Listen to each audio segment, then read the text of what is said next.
The ayahuasca ceremonies can be terrifying, they can be horrific, they can be dark, they can be demonic. Demons are disembodied spirits. They are evil in nature and they have to be invited in. And if you like to invite some into you, then just go ahead and drink ayahuasca tea. The whole room sounded what I guess my picture of hell would be like. My name is Hamilton Souther. I'm 29 years old. I'm originally from Los Gatos, California. I now reside in the Peruvian Amazon. I'm the owner of Blue Morpho, the founder of Blue Morpho, and also one of the shamans here. I'm absolutely not a guru. The only title I accept is Maestro, Ayahuasquero, Palero, Sananguero. That is a specialist of ayahuasca, the Amazonian trees, and Sanango. Initially, when I shared what I was going through and was kind of asking for help, especially in psychedelic forums, I found that a lot of people would gaslight my experience, blame me for what happened without even understanding my situation. And I think that because of this kind of religious cult-like mentality in the psychedelic community, a lot of people who experience this kind of stuff have a lot of shame around it and don't want to share their experiences. A lot of people end up in psych wards afterwards. These are people that we don't hear about. I was completely disassociated from myself. Some of the symptoms that I had were disassociation from myself, from my body, from my environment, from this reality, psychosis, PTSD, trauma. And so I'm standing in my mother's kitchen and I'm complaining again about all the same things that I always complained about. And she says to me, you know, I'm tired of hearing you complain about the same things. If you don't want your life anymore, just give it back to spirit. I thought to myself, that's the dumbest thing I've ever heard. Like, give it back to spirit. What spirit? I didn't believe in spirits. I didn't believe in spirituality. I didn't believe in anything. And so she says to me, well, if you don't believe in spirit, nothing's going to happen. So give it back. And so I did. I turned to the wall and just started screaming, I give it back. I give it back. I give back my life. I give it all back, spirit, if this is what it is. I don't want to do it anymore. I don't know how to do this. If this is the best that I can do, I'm doing a terrible job at it. I give it back, I give it back, I give it back. And I was screaming, you know, I was just screaming at the top of my lungs. If you're out there, if there's anything out there, help me, help me. Then nothing else happened. Everything continued as normal. Until it was either that night or the night after, the spirits came for me. And not only did they come for me, they stayed. From that day on, I could see them inside ordinary reality, outside ordinary reality. They were with me all the time. There's a whole lot of irresponsibility and ignorance too. Not just with shamans who don't know what they're doing, but just with people who are going to shamans and they don't know what they're doing. They absolutely they have no idea what they're getting themselves in for. We get filled with light, we get filled with spirits, we get filled with joy, but we don't have any understanding or knowledge of what the negative aspects can be.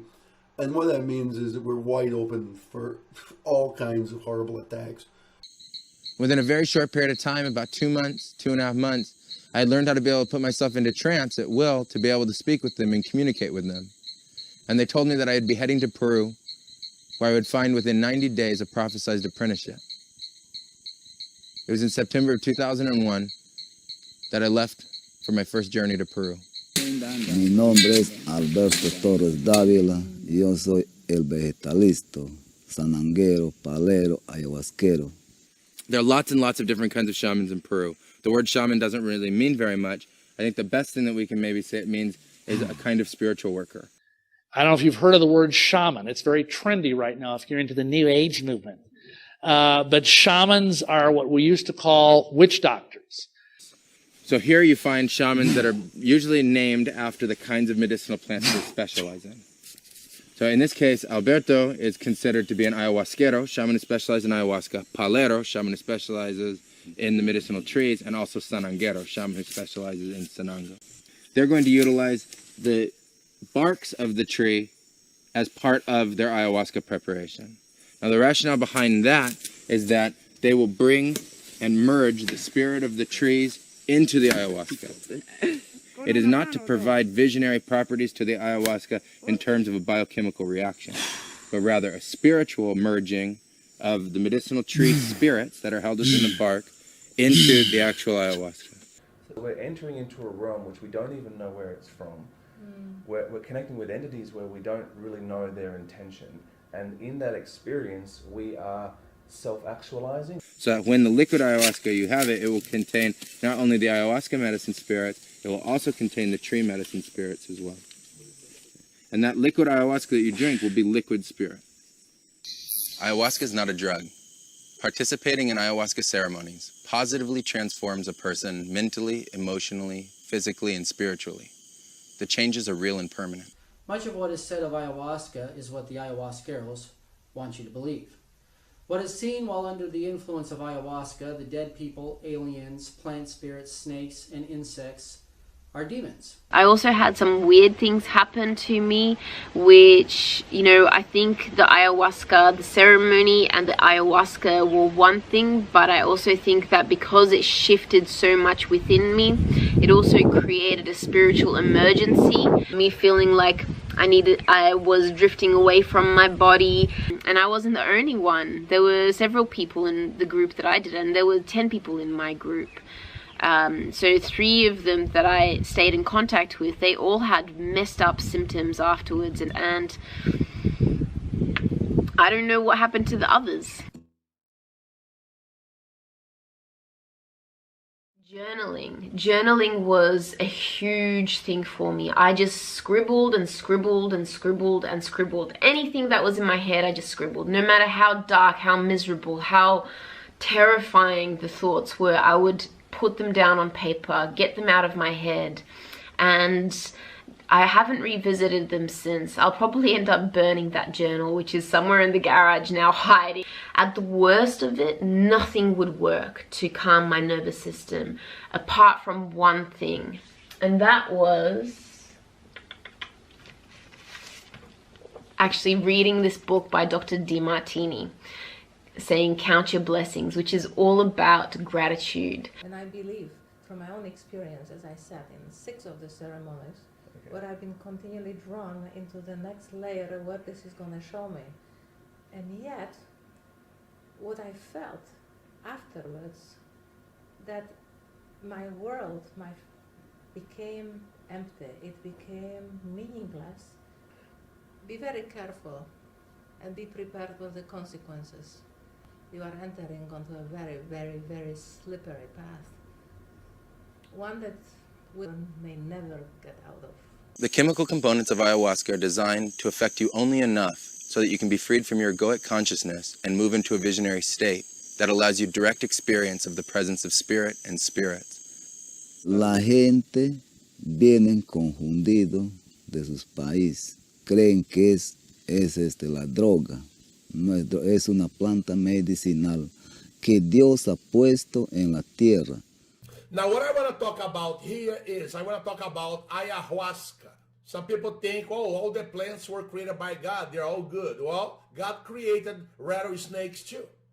Not every single plant on the planet is a good plant. I spoke with a man today who did the treatment for depression. He drank the ayahuasca tea many, many times. But I'm going to tell you now what he told me. He said he used to see demons inside him when he was drinking ayahuasca. You cannot take ayahuasca by yourself and have it be medicine. You have to have the plants, the spirits of the plants, and the master shaman who manages the interaction between you and those spirits.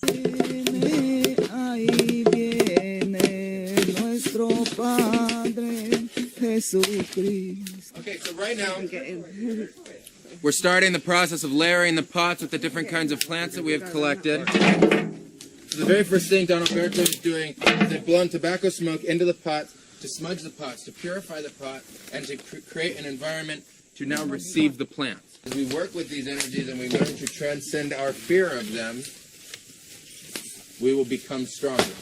I would have considered myself an atheist.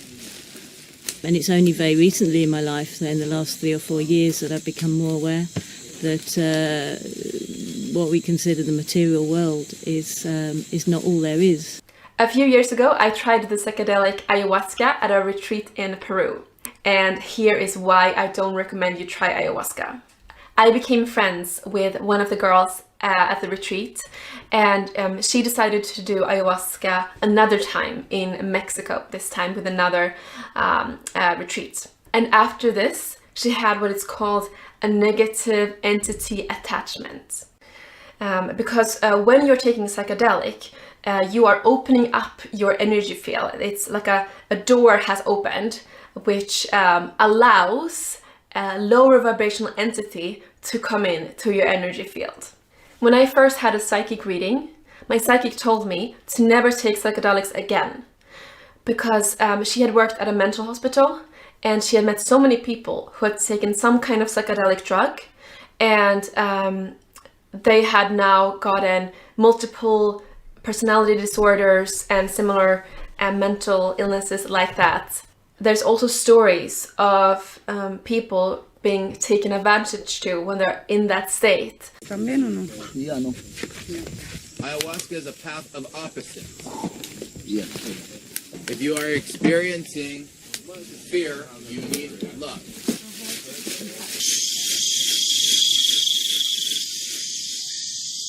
So the spirits come along and they say to me, you have to go into the jungle and you're going to drink ayahuasca. So I went into the jungle, I found a shaman, and I drank ayahuasca. And during that first ceremony, I found my apprenticeship.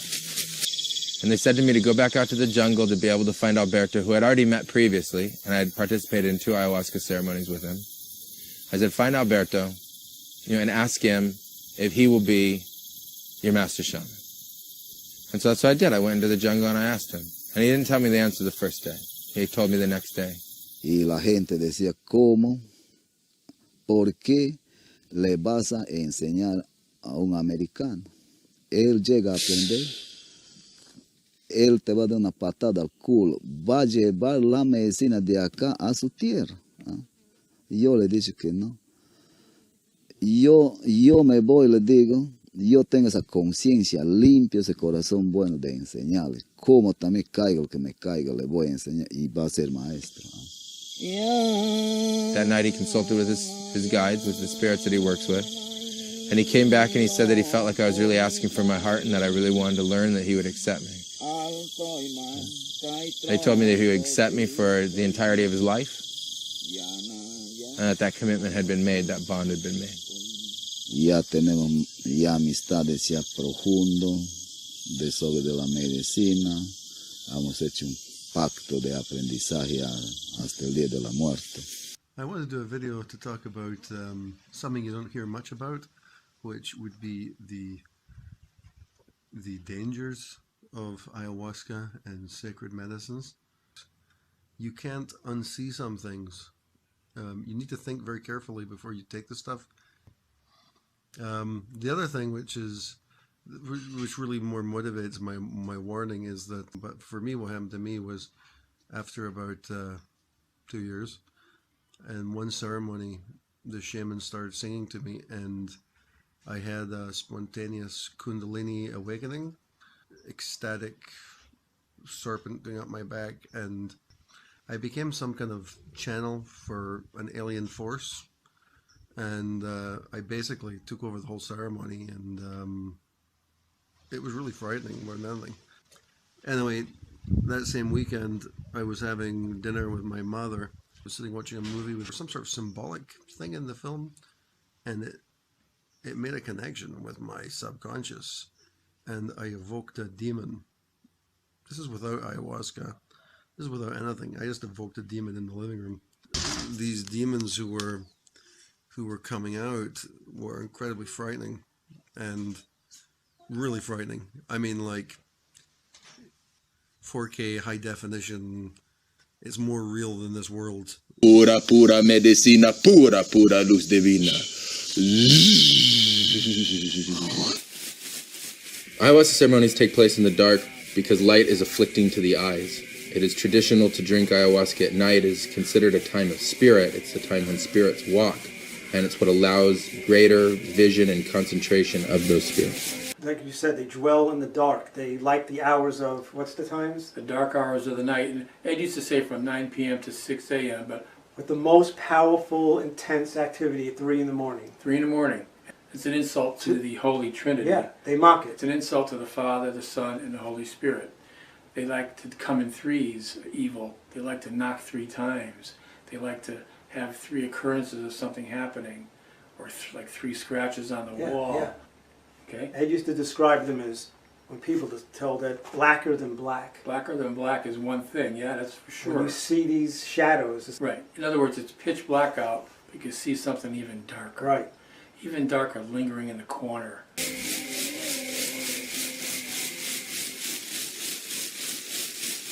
There are a variety of elements present in an ayahuasca ceremony.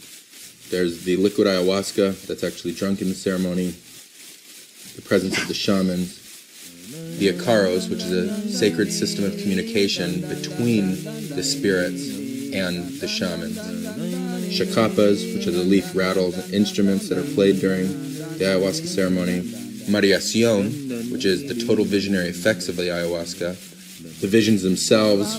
There's the purge, which is the release of any kind of energy during the ayahuasca ceremony, which could be either physical or spiritual in nature. And finally, the resolution of the ceremony. This is an evolutionary process where every element of the experience is necessary to create transformation. Well, at the beginning of the week in any ceremonies, as we're moving into the first ceremony and the second ceremony, especially the first ceremony, there's a tremendous amount of collective anxiety. There's a lot of fear that's going on. People are scared. They're not sure what to expect. It's going to be a new experience, an experience that they never really had before. They're wondering what's going to happen, what they're going to see. They've said to me that they've had this connection with the Christ and it feels different to everything else that they've ever experienced. So I can relate to that from my experimenting with magic mushrooms and the experience I went through. It's almost like a quality where you get a sense of there's eternal hope.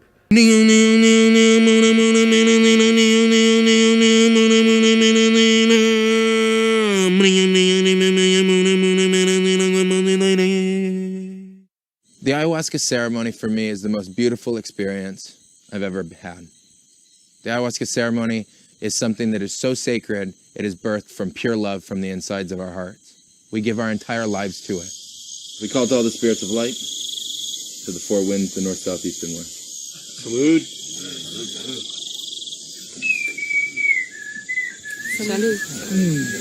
Salud. Muy rico.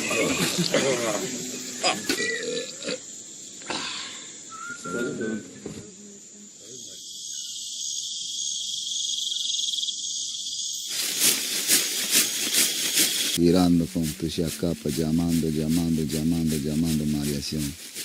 We're in ceremony, the Mariación starts to come in, and everything starts to get going. That's when it starts to get fun.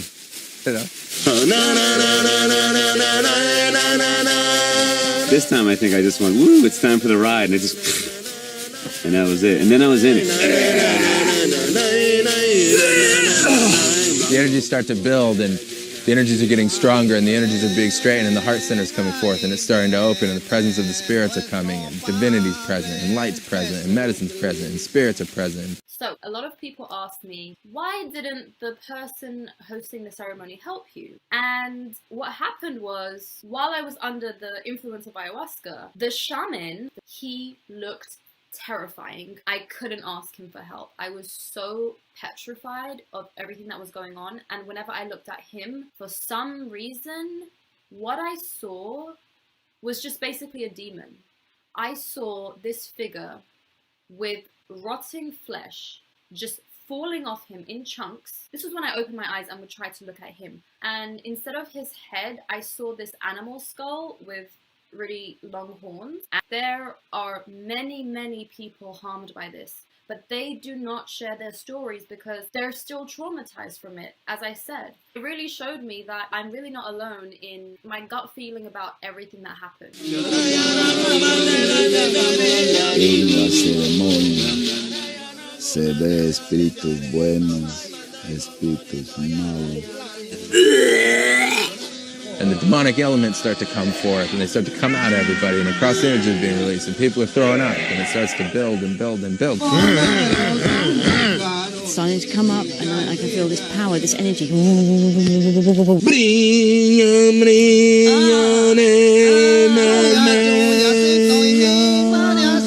And at that point, it's basically managing chaos. Seen a lot of crazy images, a lot of bad images. Thought for a while I couldn't handle it. Crossed, pained in the day. And you call, and you call forth, and you invoke spirits, and they come and they help you.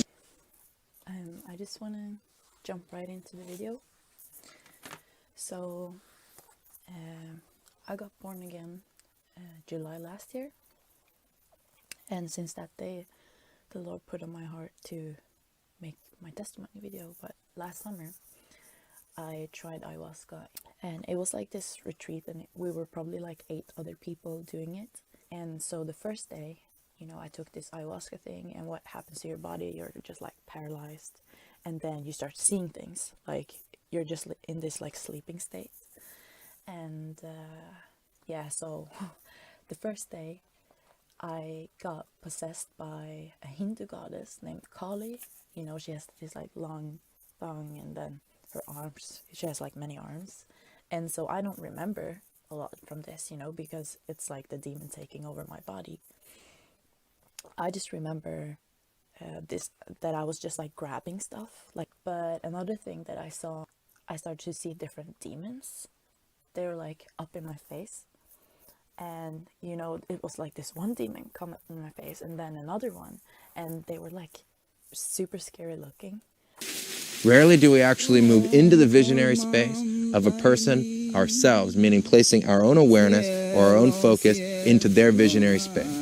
If we did that, we would have exactly the same visions that they're having at that time. I was just like in one hell realm after another. Just incredible information about the history of architecture and math and sacred geometry and puzzles and the way things fit together and the way things came to be.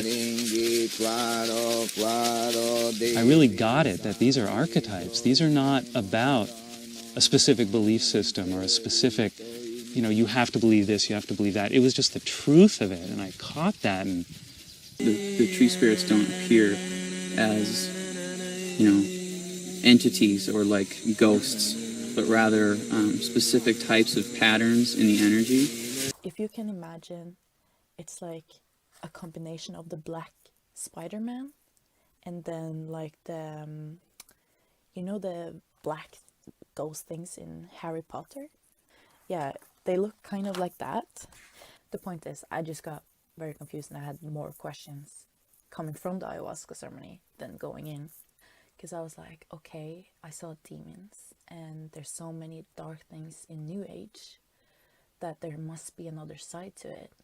Like, it couldn't be that people were just evil, killing babies and eating them and torturing them and for no reason. Like, it had to be a source of that evil, you know? But then if there was a source of evil, then there also had to be a source of love and, you know, goodness. It was just like releasing demon after demon after demon. It was pretty intense.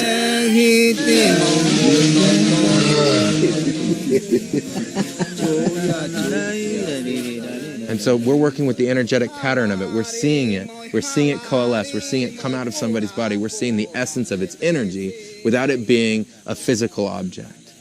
Okay? And we're dispelling that energy before it ever even manifests. So the energies are being purged. We're seeing them come out of the person, and we're releasing them. So as that energy is starting to come down, the spirits tell us when we've done, in a sense, enough work for that night. Then we're going to hold the space, generally until midnight or a little bit after midnight, until it is clear and that the spirits have given the okay, the go-ahead, that everybody is in a protected space to be able to continue on with the rest of their ceremony, however long that may take. So that made me ask a lot of questions, and then I actually came over a testimony from a girl. She's telling the story about how she grew up in this satanic cult, and they used her, you know, from when she was young, and the whole time she said that the only reason why she's alive today and she got out of it was because she had Jesus. Like, she had Jesus from before she was born, and he was protecting her, and she was telling this amazing story. And I was like, she can't be just telling this and lying, you know? And I was like, there must be something to this. And so when I was back in Canada again, I actually started praying. So it was like God had just like opened my eyes. So this was at my friend's apartment, and she has a lot of spiritual stuff on her walls. And it was like I could see it for what it truly was. Like, I could see how demonic it was. It was like this feeling, and it's like I could see how dark it was. Even though it was just a picture, or it was just like a book about meditation, it was like I could just see the energy of it. Like, it was so dark, and it's like, it freaked me out. Because I was like, wow, this is so bad. Like, I was even telling her, like, you need to clean this place up. Like, you need to get it out. Like, this is so bad. Don't ask me why, but it's just so bad. Like, I could see how demonic it was. So the end of the ceremony is a time of levity. The end of the ceremony is a time of fun. I'm so happy. It's a period of time when once the lights come on, where the seriousness of the ceremony has been dispelled. Hey, what shall we talk about next? And it's a period of time to experience some humor. It's a period of time to experience relief. Yeah, that was my first ceremony, and it was full on. It was really full on. And I've got to go back in there tonight and do it all again. But there's also an energy to it, from my experience. There's almost like a power that comes with it. But there is power, there is a voice, there is a seductive kind of pull, and there is this curiosity, this temptation, that if you just go deeper still, you may perceive something else, because something else is just around the corner. This is a mixture of alcantara, male garlic and white onion, which we use to protect our bodies. Cielo, cielo, ayahuasca, si estoy ni, pote, pote, María, yo si estoy ni, claro, claro. Domina, si estoy ni, pote, pote, cuerpo, si estoy, pote, pote, espíritu, si estoy ni. I consider myself healthy as a person, but I think I carry around a lot of negativity, a lot of negative emotion, like we all do at some time in our lives, and that's something that I want to deal with, and this gives me the opportunity to do that. And if I don't do it now, it will only come back. It's true, you know. You can go to a shaman, you can go to ayahuasca, you can have these amazing experiences, and it will give you healing. But you know in your spirit that there is a price to be paid. There is always a condition that's somewhere attached. It does cure. It cured me of my 10-year smoking addiction, but I almost lost my soul in the process, as these cures always come with a price. We're in the presence of Christ. There is no condition. He's done it for us. He's done it for us. Yeah. Therefore, there is no conditions attached other than just recognize it. Recognize Christ. Because it says in the Bible, even the devil can mask himself as an angel of light. And that's what he does. That's why you should stay away from any type of psychedelics or anything that opens you up to spiritual realm. We think about everything. It is only in your thoughts that you find right and wrong. It is only in your thoughts that you find good and bad. It is only in your thoughts that you experience duality. The problems are in your mind. Everything is in your mind. They took me straight down into all of my fear and all of my doubt. And I was basically face down on the floor, begging. It's taken everything beliefs that I had. My greatest fear is fear of abandonment. I really am not a spirit of light, but a spirit of darkness. My worst fear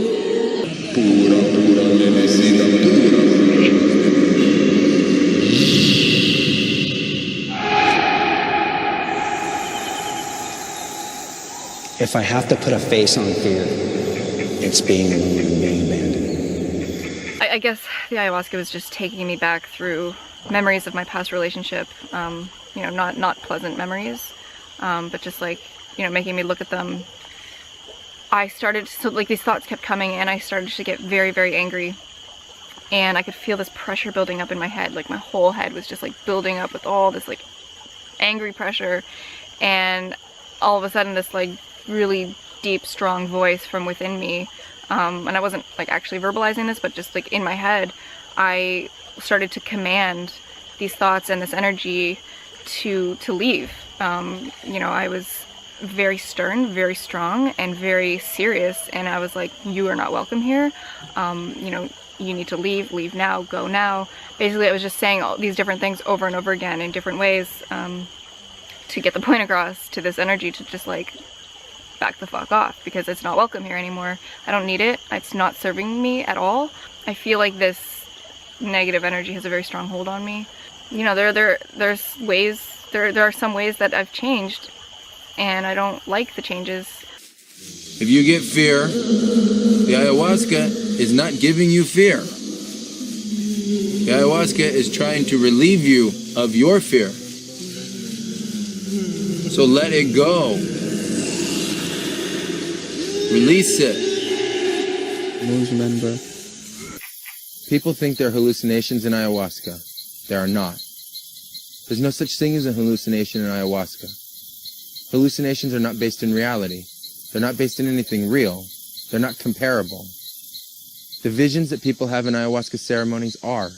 People see the same things. They connect to the same spirit.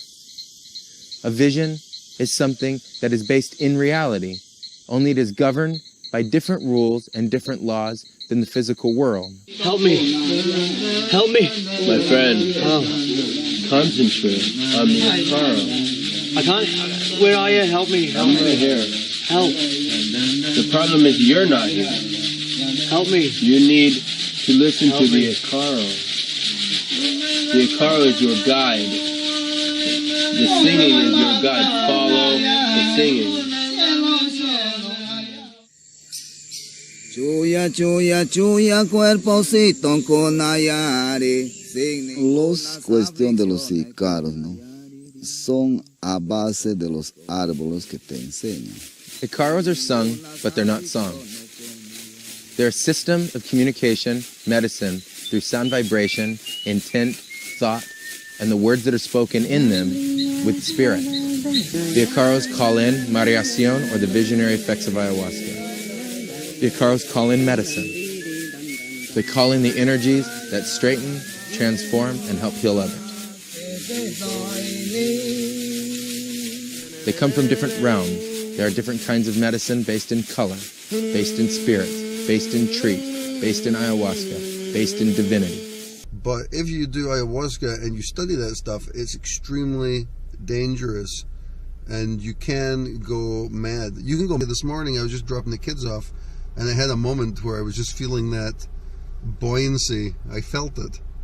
And I've always got pills on me just in case, but I haven't taken them in several months. But I looked for them just as I do. I have one of those just in case shit gets real. I have heard stories in my group. One girl came and did ayahuasca, and she had to go to a psychiatry ward for like 2 years because she went completely nuts in one session. Icaros are the backbone for every single ayahuasca ceremony, and without Icaros, it's not a ceremony.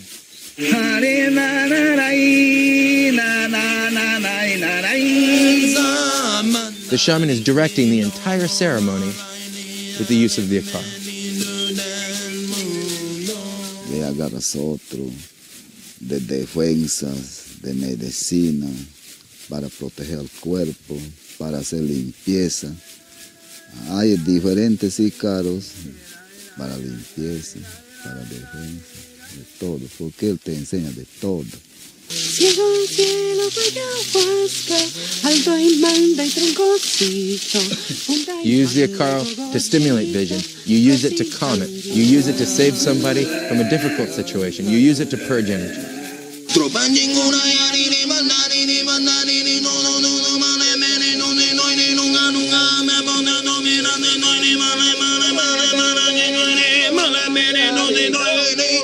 Ikaro guides, it links everybody together.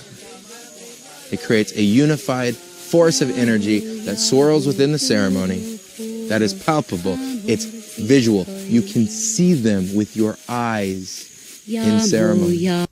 The mother of ayahuasca is an anaconda serpent, and the vine actually looks like two intertwined snakes. The only thing that made this such a magical experience, in a sense, for me, was the one-on-one interaction that I had with Mother Aya, the actual spirit of ayahuasca. And I feel that familiar feeling. It's almost like the oncome of a possession, that incredible energy coming through the top of your head and going throughout your body. And a woman's voice that I've been waiting for you in my brain, like in my mind, and just laughs. So I get down there, and I'm laying in a room with like 30 other people that are like puking and screaming and crying. Once it started to kick in for me, it was like she crawled up on top of me, and I was like face to face with this goddess. Are you gonna make me puke my guts out? And she was like, no, we've already purged you. I brought you here for one reason, and that was to show you my power. And about that time, the drum rolls really kick in, like hardcore war drums that they're playing. And it was like she was transformed into this serpent and reared back and shot through my body, like through my groin and all the way through the top of my head. And I realized afterwards what that was. It was raising Kundalini. I'd never done that before. One of the things that both Edgar and I arrived to is these are actual doorways into other dimensions. Speaking of Aya, this is the goddess of the underworld. This is not, it's not light and happy. It feels like I underwent possession with her when I was there, and I still feel her in me. And there has been at least 3 separate times that I'll be engaged in hardcore ritual, like a rite of deification or something like that. And that ayahuasca trip kicks back in while I'm doing the ritual, and I feel that power flow through me. And what was the experience actually like when she came in? Okay, so like I was saying, it was like this astral body, like literally climbed on top of me and was like in my face, and then transformed into a serpent and shot inside of me. And it never came out. When you receive an Ikaro, you know it. It's inside you. And they reside within your body, alive. They come out of you in ceremony. They sing themselves. The spirits of the medicine inside your physical body sing them. And they teach you how to use them to be able to use Ikaro medicine to be able to guide and direct that ceremony.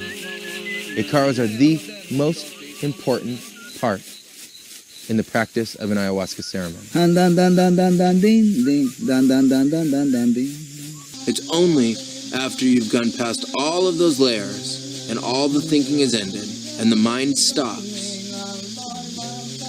does a person have the opportunity to experience a truer expression of the self. And that's all it is. It's an empty shell filled with thoughts. An empty shell filled with thoughts. One of the messages that I received in those realms is that the physical body is filthy. I started having a bit of negative reaction to the very physicality of the physical being, thinking how limited that body is, with all the physiological functions, and how ugly a naked skin looks, comparing it to what a cat looks like. And then I went back inside and said, wait a minute, this physical body was given to me as a gift from God, as a temple for my spirit to live my life, and yet I've adopted a form of rejection of my physical body. Now, where is that message coming from?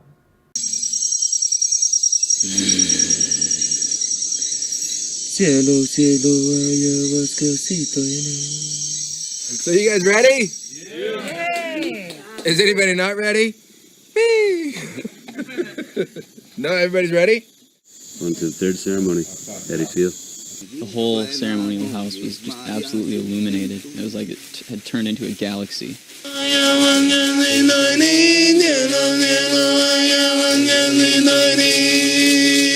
I got a lot of basically, the bulk of it was I released 14 more rapes. I was just shown every kind of disgusting, horrible, frightening image that I never thought existed. Hundreds and hundreds of these winged spirits that were just all around me, and I was really literally just weeping out all of my lack of self-acceptance. Anything that you've ever imagined, seen, heard about, read in a book actually exists. This is all coming from spirit.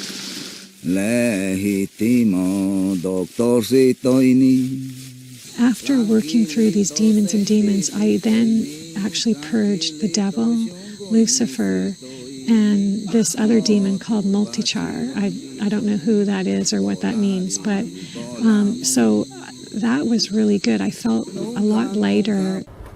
So as part of my second ayahuasca ceremony, I also received a direct healing from the shaman. And when I went back to my room, I did have an experience of something,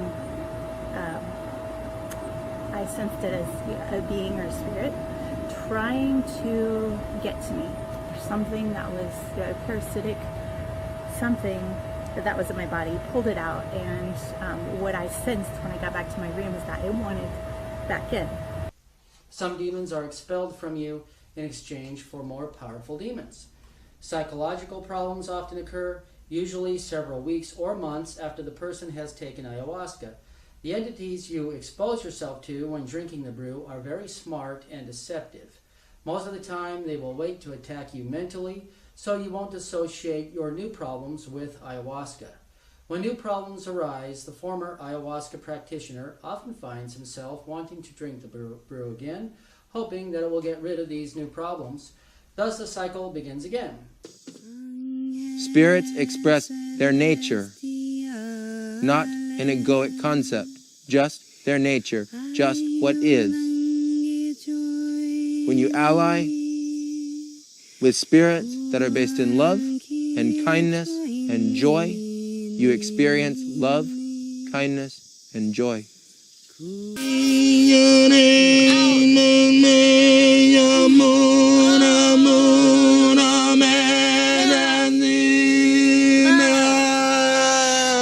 You can also see different kinds of people having difficulty purging.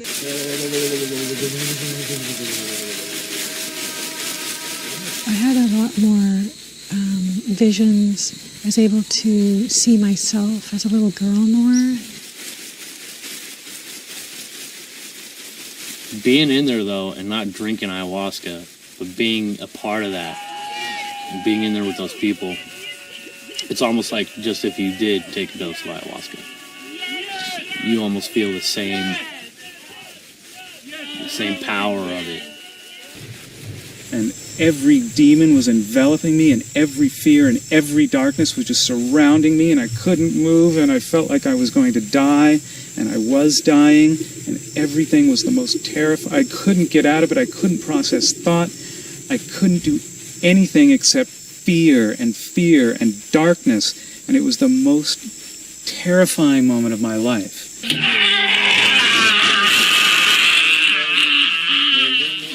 What you feel in an ayahuasca ceremony is real. It's not hallucination. It's not a trick. It's not, some fantasy. I got to the jungles in Pucallpa and went straight to the ayahuasquero's house, and we'll call him Caesar. But Caesar was a master ayahuasquero. Ayahuasquero is a shaman. When I got to his house, I went to the Maloca, but they weren't going to take ayahuasca that night because someone was coming back. They called her the witch. They said she was from South Africa, and she was an expert witch in South Africa. She had gone over to Pucallpa to study with different ayahuasqueros. So that night, I was in the Maloca sitting on the mat, and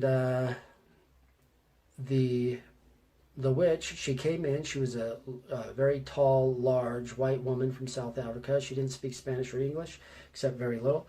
She spoke French, and She seemed very demanding. Whenever she would speak in French, she was always barking out orders to somebody. She had with her a very small, thin black girl. And this girl, she didn't say a single word the entire time that she was there. But then the witch, she went in, laid on the mat, and she started touching the girl sexually. And I thought, what? Okay, they're lesbians or something. It's kind of strange just to do that right here in the Maloka. But anyways, when Caesar came in, he was not his normal jovial self. So he sat down on his mat and the witch sat to his left side. Caesar would always start with me and give me the ayahuasca. And then it would go to my left around like that. But he would always drink last. Now his glass was full, and he would always drink less than a full glass in every other session I'd ever been with him on. This one, he had a full glass of ayahuasca, full shot glass, which was strange. The ayahuasquero, he started to sing his icaros. Those are songs that they'll sing to call up spirits or to control the spirits. The witch, she started singing as well, but it was a very strange type of singing, things I'd never heard before. It certainly wasn't French. But they were both singing together, and the witch, she was sitting right in front of the ayahuasquero. They were sitting like face to face. Now everything was dark, but there was a little bit of light coming into the Maloka, and I could see the girl. She would still move around strangely, like some kind of insect or something on over there on the mats. Then I saw some spirits come out of Caesar the ayahuasquero, and spirits come out of the witch. And they would both hover, these spirits would hover over both of them. And then the spirits would change shape from a man to a woman to a child. Sometimes they change into animals. And it seemed like the stronger the songs were, the stronger these spirits were. I wasn't exactly sure what was going on. And immediately, a dart from the witch shot straight out from her right into my throat. And I could feel it. I reached for my throat, but what came out of the dart was what felt like a hairy spider. It went into my throat and started growing up into my head and down into my body. The witch, she crawled over to the mats with the girl that was there. She laid down and then she said, "Gracias, maestro," just "Thank you, master." Now I could literally feel this crawling through my body. It's not the same thing as like a hallucination or something like that. This was as real gets. I couldn't speak, and I started losing my vision, and then I couldn't see anymore. My vision was gone, and I had started to crawl around the floor of the Maloka like a spider. I would crawl on all fours and crawl around. I didn't have control of my body. I would crawl backwards with my back towards the floor and crawl like a spider. And then Caesar, I could hear him just crawl away from me. He would always crawl in the Maloka. He would never walk around in the Maloka. But I could hear him crawl away from me, so I knew I was left alone. There was nothing I could do. I was not in control of my body. I was barely in control of my thoughts. I couldn't see anything.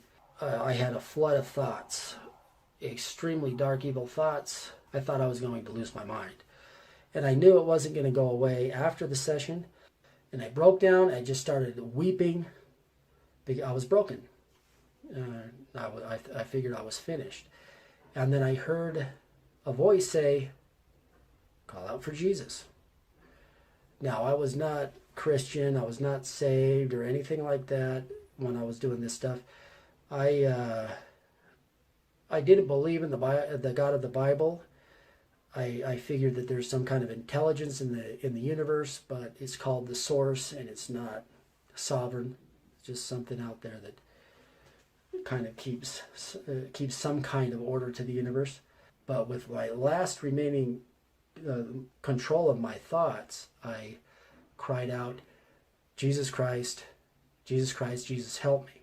And immediately a very bright white light in the shape of a cross came in through the maloka and hit me right on my throat. I could see it because it was so bright. It actually cut through the darkness that was going in my consciousness, and I could see this cross, and it hit right in my throat. Immediately, the spider started to shrink and retract its hairy legs that was going through me. And it got very small, but it stayed in my throat. And then the light disappeared, and then I could see again, and my consciousness was back. I wasn't sure what to think about this because I was thinking, okay, look, if Jesus Christ isn't divine, why does his name have power over these demonic spirits? This had happened some other times too, when I had called out his name and some dark force had left. And here it is again happening.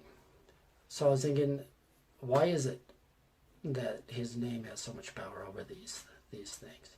They run and hide when you call out the name of Jesus.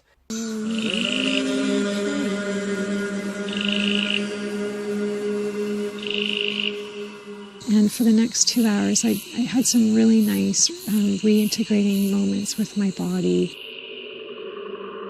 I started seeing the light. When last night's ceremony, I met God. You know, it was one of the most amazing experiences I've ever had. I died, and I went to heaven. I drank from the Holy Grail, and it was the cleanest, refreshing, beautiful, calming water I've ever tasted.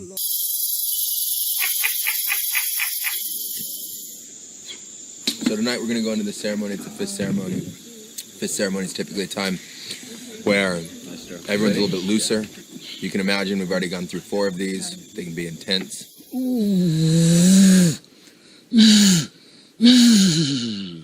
About 3/4 of the way through the ceremony, we're going to start giving bendiadas. We give bendiadas to everybody. It's for the purpose of putting arcanas or protective spirits onto them. These are spirits that will go with them for the rest of their lives. Spirits that will... Ayahuasqueros put their demons into ayahuasca practitioners, especially unsuspecting tourists. Most Peruvians won't touch the stuff. The spirits one encounters during ayahuasca trips are actually disguised demonic spirits. I was pumped so full of demons it wasn't even funny. And that's exactly what's going on with everybody that is drinking ayahuasca. They are summoning demons and attaching demons to their herbal products. And I'm recording it now, just so people know how dangerous it is. People think they're going to drink ayahuasca to it's all peace and love, and this spirit is this teacher and all this kind of thing. I might say it's a counterfeit spirit. It's demonic.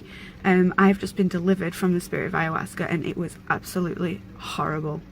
It is a spirit that wants to occupy your body, and you drink the tea and you're giving it permission to come in and to affect you, basically. And it's of Satan, it's not of God.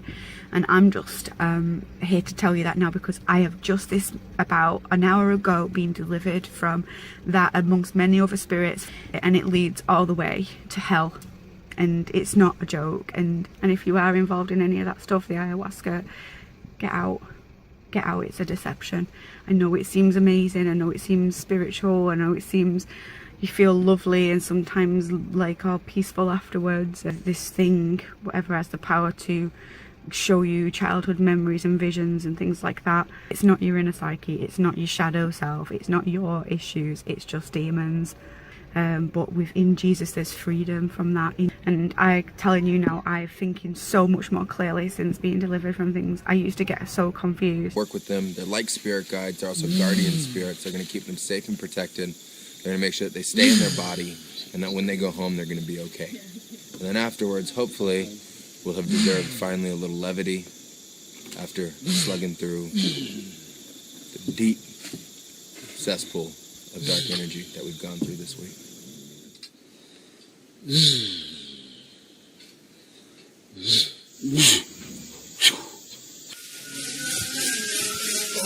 Oh, yes, ayahuasca, yes, go through my whole body.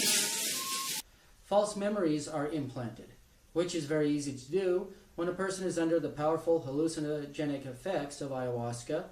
A person will suddenly remember some traumatizing experience from his childhood past, for example. So, should you drink ayahuasca? No. It is a huge demonic deception. Here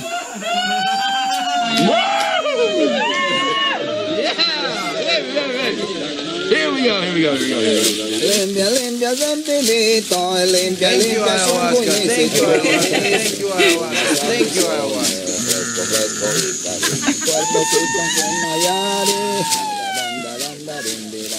Overall, it was a really tranquil ceremony. It was basically ayahuasca said, you know, I'm not here just to unequivocally kick your ass every single time you drink me.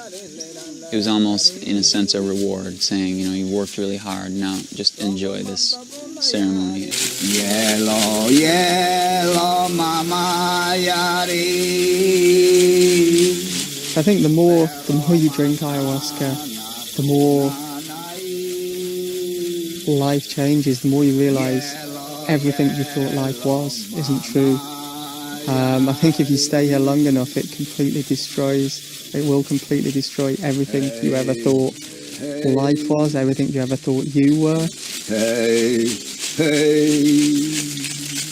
You know, I know I'm not who I thought I was. I don't know who I am yet, I'm still searching for that. But I'm not Mark, I'm not my body, I'm not my mind.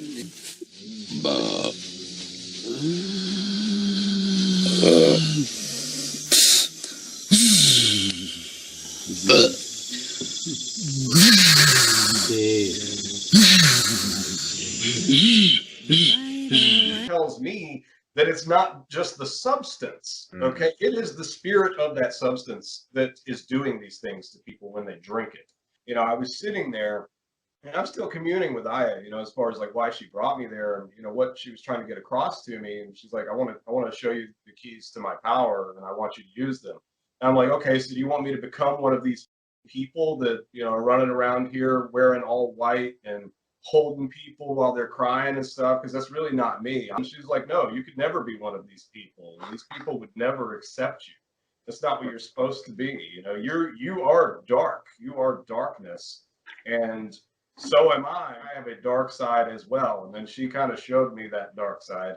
And I'm like, okay, so is that, you know, that's not a bad thing then, right? And she was like, no, you know, you're not supposed to be seeking redemption for the things you've done. And I'm not here to redeem you.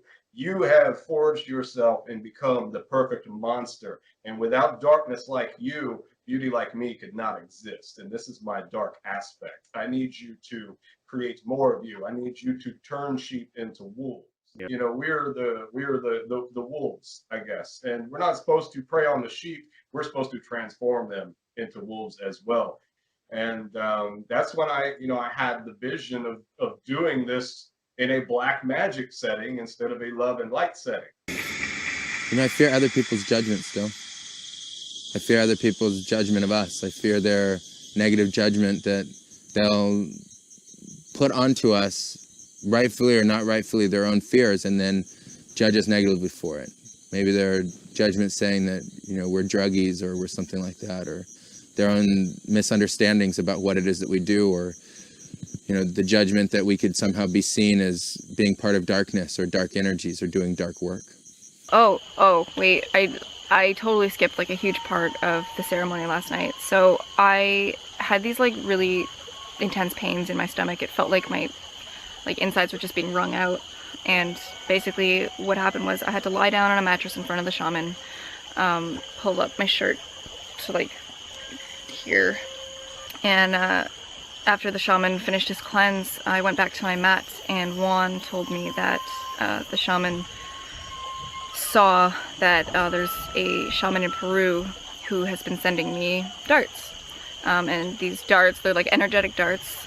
They pierce through the energy body and they cause pain, they cause illness, all kinds of things. So, and this isn't the first time this has happened. I haven't actually reported on this before, but last time I was here, I had the same thing happen, except it was all in my left side. I had all these like horrible pains in my left side, and I had got bronchitis, and you know, the shaman took a look at me and he's like, yep, you've got darts.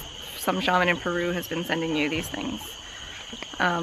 So that makes me feel really uneasy, obviously. Like I'm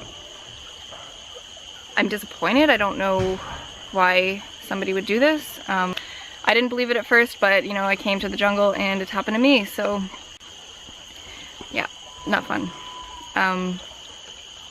But anyway, so tonight's another ceremony. Juan is going to do a special cleanse for me with tobacco. I'm not going to drink it or anything, like he just uses the tobacco himself to get rid of more of the negative energy and the darts that these shamans have put on me. And yeah, I want to try to drink more of the medicine so that I can go further. The fifth ceremony was really pivotal for me in getting to the place that I am and accomplishing. Ayahuasca ceremonies have everything that life has in it. And it lets you see it really for what it is. It lets you move into the essence. It lets you move into the truth behind your experience. It lets you find yourself. It lets you answer the question, who am I really? Not my mind, not my body, not my heart. Who am I? Not my thoughts, not my thinking, not my feelings. Who am I? These ceremonies can be a tremendous gift. What you give to yourself in that moment, the ayahuasca matches. The spirits match, the medicine match. They show you and they teach you and they train you how to love yourself, how to love others, how to be nice, how to be compassionate, how to share, how to be generous. It's a tremendous gift. Temblor mama orakai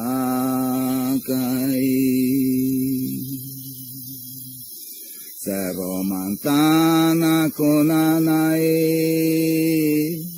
Cerro Mantana Kunanai Cerro Mantana Kunanai.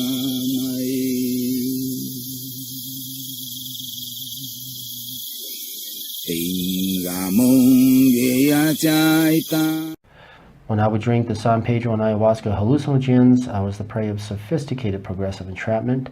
For a time, I became obsessed with ayahuasca after it helped me to quit a 10-year smoking addiction, but ayahuasca continued to take me on the downward spiral of progressive entrapment until I was unsure of right and wrong, the real and unreal. The spirits behind the occult are highly intelligent liars. These forces may be called demons, archons, aliens, machine elves, principalities, powers, spirit guides. So Terence McKenna suggested that anyone who uses DMT enough or long enough will eventually encounter the machine elves. In its final stages, progressive entrapment can lead the victim to commit horrible acts, but the victim is always convinced that those actions are for good. Test the spirits of ayahuasca. Beloved, believe not every spirit, but try the spirits, whether they are of God, because many false prophets are gone out into the world. Hereby know ye the Spirit of God. Every spirit that confesseth that Jesus Christ is come in the flesh is of God, and every spirit that confesseth not that Jesus Christ is come in the flesh is not of God. While on an hallucinogenic journey, follow John's advice and ask the spirits, entities, creatures, guides, demons, or whatever you encounter if Jesus Christ is come in the flesh. A warning though, the tested spirits may not react to you kindly. We've got to talk more about that. Well, all right, so let me ask you, and I know we don't have a ton of time, so I want to hit you with some of the best questions here. One of them is that outsider thing that you got going on, because I got the same fucking thing. No matter who I'm with, I mean, I can be with the craziest group of people. I can be with a bunch of no matter what group it is, bikers or whatever it is, that I always just don't feel like I belong. And only it's not just that I don't feel like it, like I can see it. The evidence is there. I'm not one of them. No matter where I go, I'm not one of them. It is sad. It is sad to not be accepted. And probably, I imagine that you probably had that like through your life as a kid. You don't have to, you have maybe one or two friends and that's it. Everybody else thinks you're a weirdo and whatever.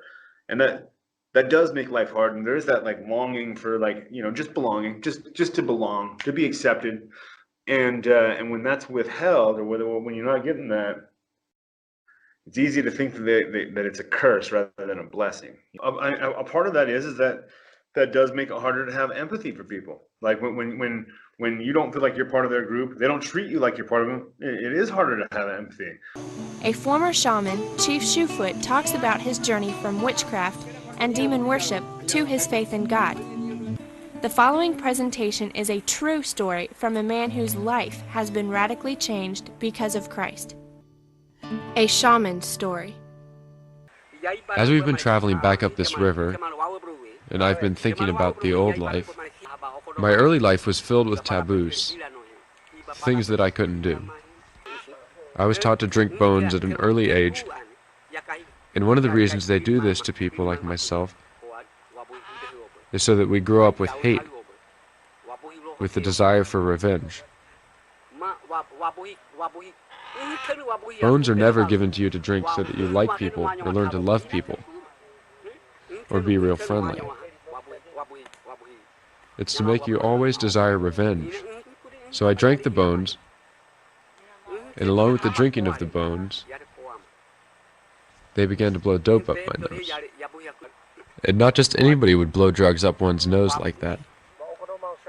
It would be the master, the head shaman who would do it. So much of what I was taught was strictly given to me, so that I would learn not to like men, but to hate men. And the first thing they do is they tell you to just take dope all the time.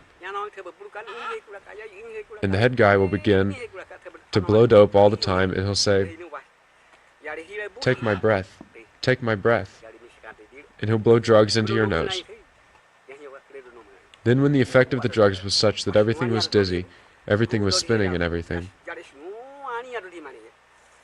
he would tell me to sit real still, and he'd put me in this posture right here, where I'd put my arms on my knees, and I'd sit there, and he'd tell me to sit real still and just stare at him.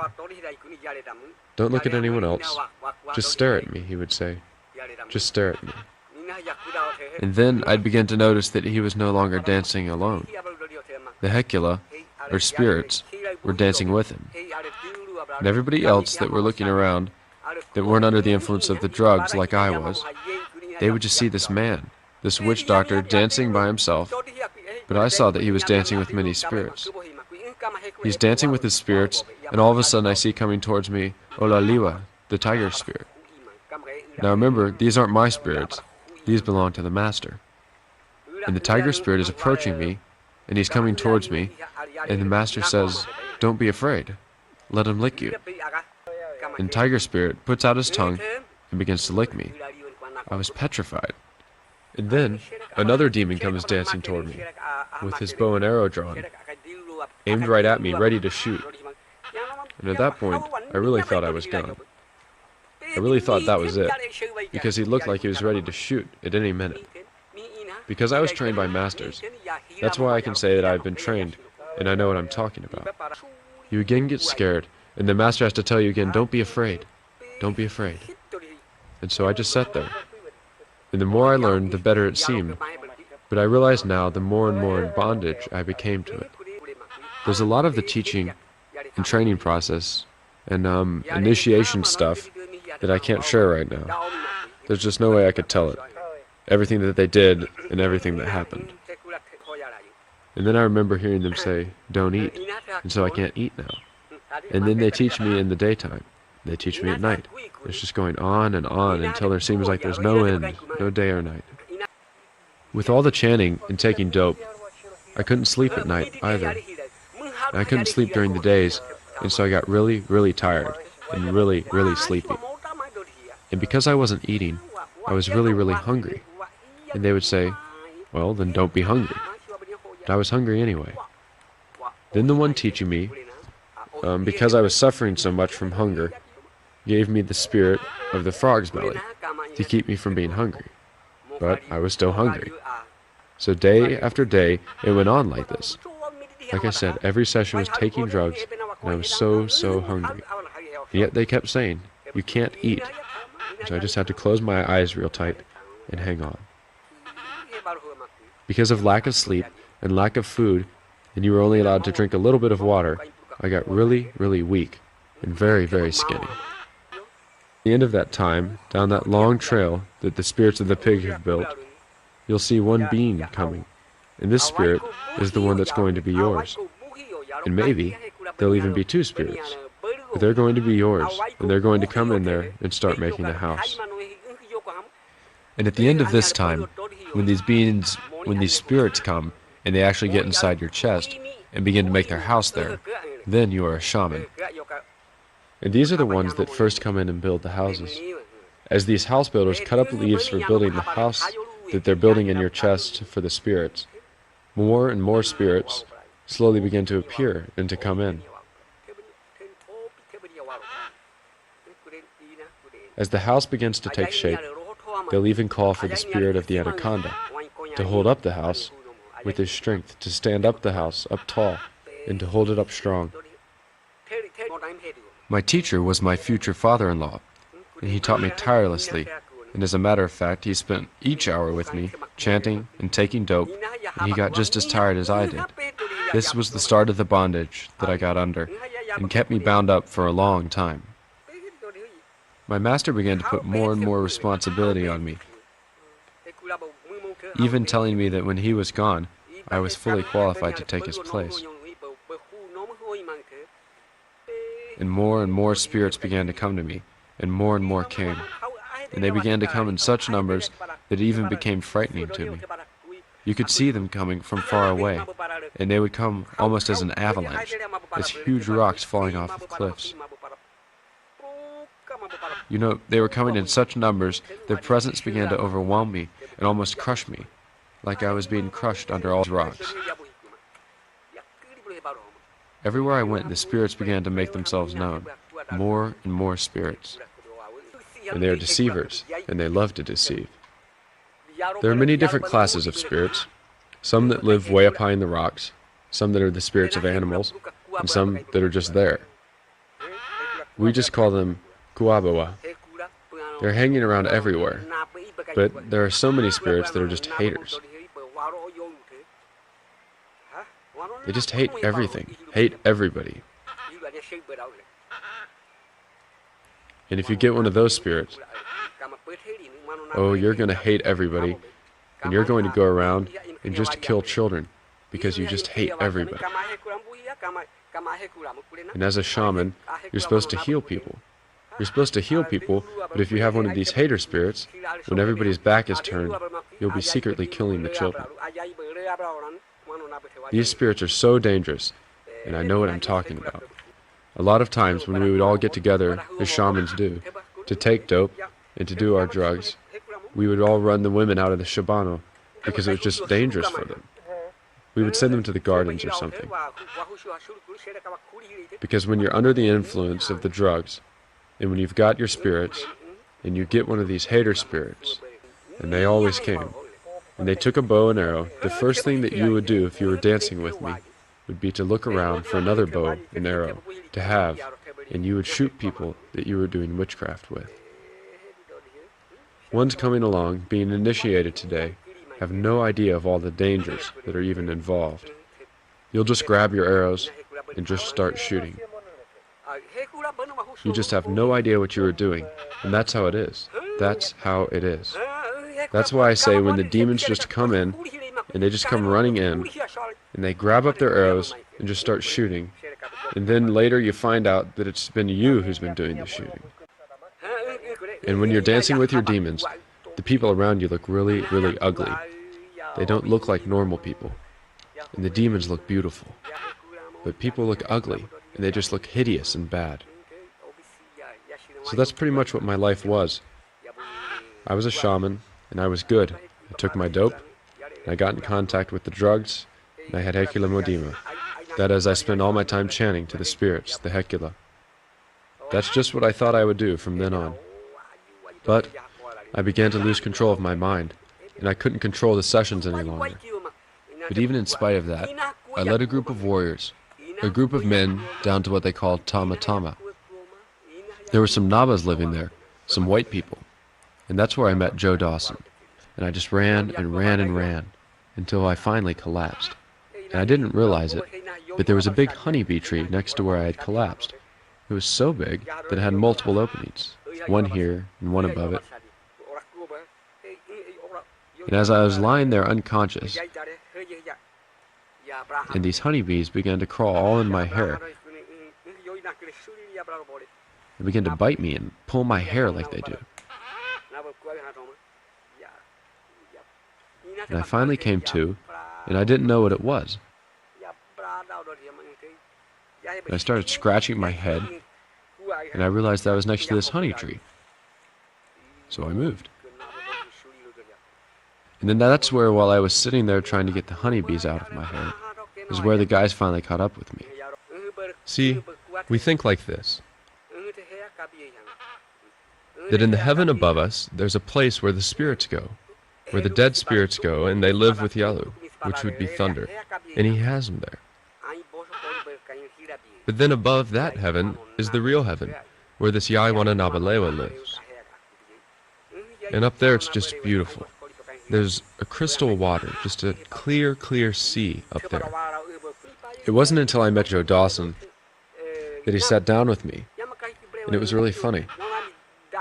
I think it must have just been the Lord, because at that time, Joe didn't speak very well either, but his love for me was obvious, and he was not afraid to touch me. I understood what he was saying, and I've always wondered about that. When he told me about the Lord, it was as if he knew my language perfectly, although he didn't. I understood everything that he was trying to tell me.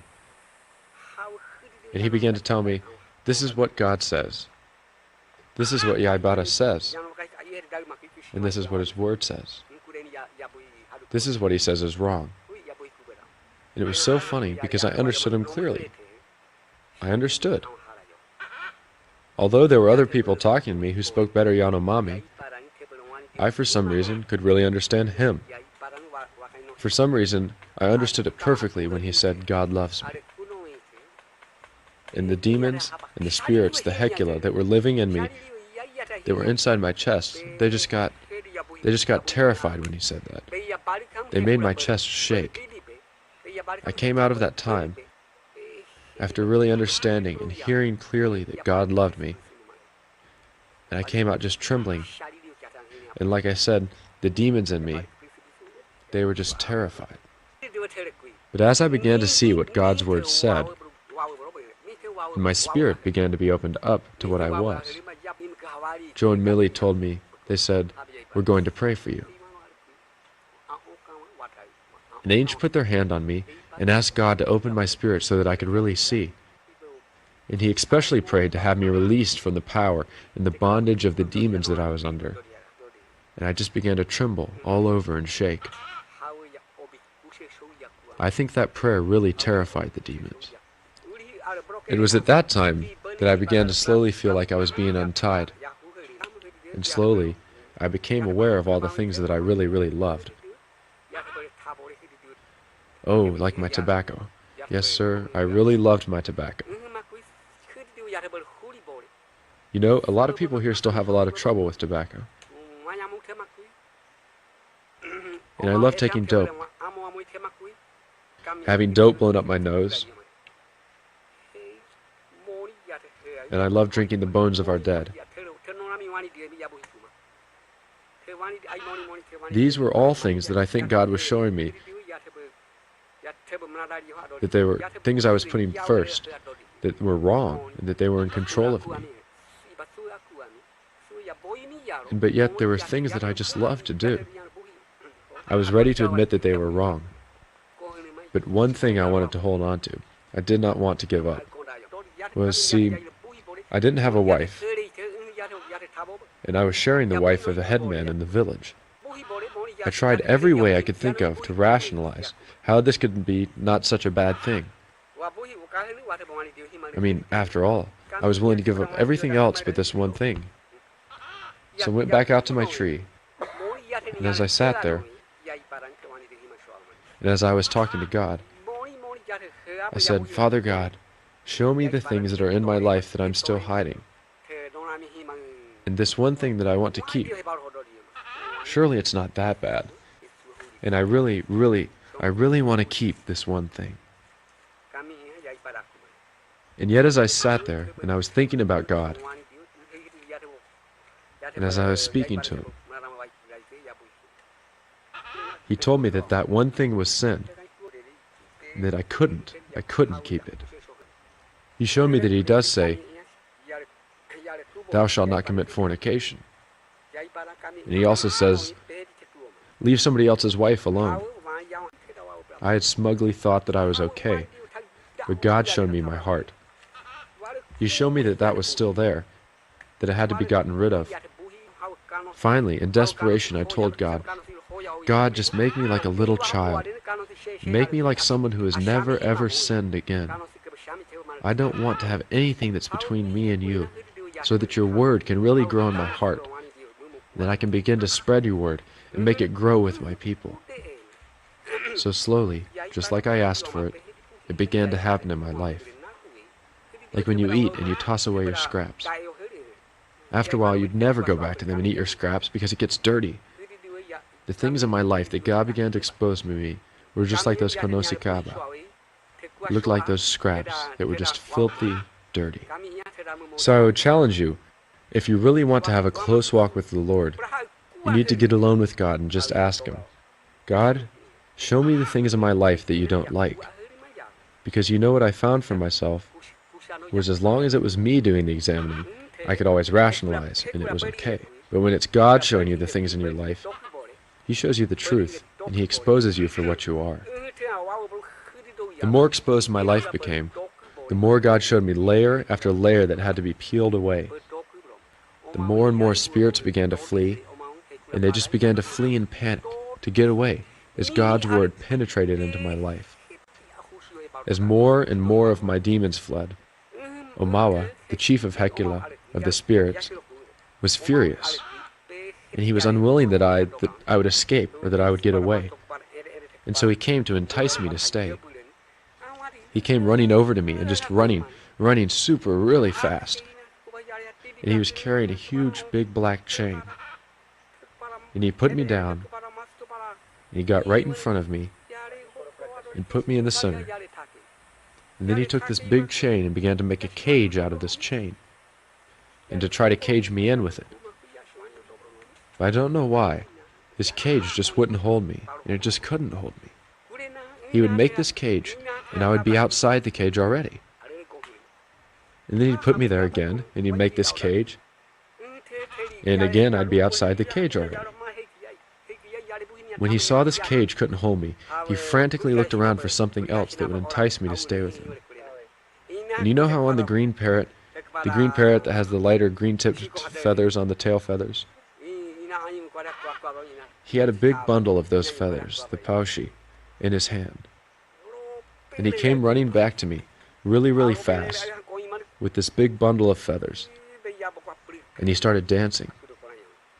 He grabbed me by the arm, and he began to dance with me.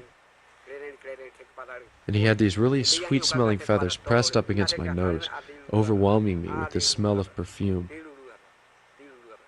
and dancing me around in this dance. It was just incredible. It was just so incredible. He really wants to get me back, and so he's got me by the arm, and he's dancing around me, and he's got these sweet-smelling feathers in my nose. And then he starts singing this song. And I've never shared this song with anybody before, but I'll share the song with you now.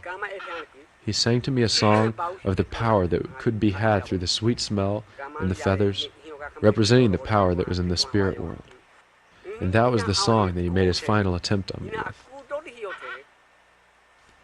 And just as he was saying that, and singing that, and dancing with me, just right there, I mean, it was all of a sudden right there.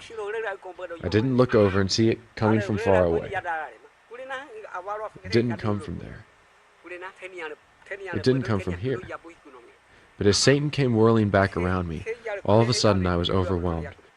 I had no idea anything was going to happen.